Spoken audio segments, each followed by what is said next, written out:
تا دلته لیکلي ده زما دعوت دا ده چې د جمعیتیان د هغوی د بدعتیان د هغوی د عقاید د وجه نه هیڅ عمل قبول نه دی، دا قابل قبول نه دی. دلته د عقاید د جمع ده، نو ته به داسې چل وکړې په یو مجلس کې مولوي صاحب په عقایدو بحث نشو کولی، ځکه چې ته وست اختلار اختیارې، په بل مجلس کې به ستا څه حالت وي. په عقیده یو عقیده ما ته وښایه چې په دې عقیده به بحث کېږي، صحیح ده که نه؟ او بل زما درته چیلنج دی په کم خزریات چې په کم کتاب کې دغه عقیده د عذاب القبر نه انکار کړی ده د څه شی کېنه دلته کېنه ما ته د جواب دعوه کله لیکلی کېږي؟ دا دعوه ده، دې باندې به تنقیحات کوم، بیا به جواب دعوه لیکلی کېږي. تنقیحات وکړم زما تنقیحات دی که نه؟ تنقیحات دعوه دې راکړله،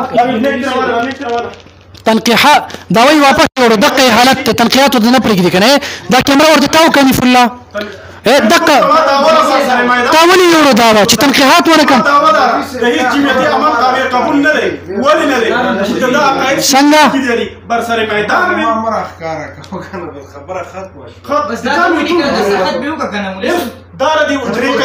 ودی وای دا کس دی حقیقت وای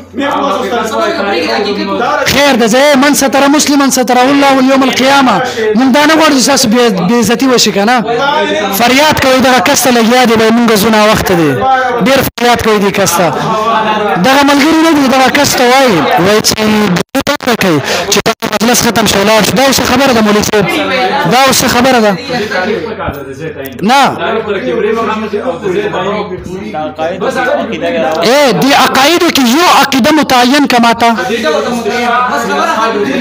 جمهوریت پکې شته، په جمهوریت شته.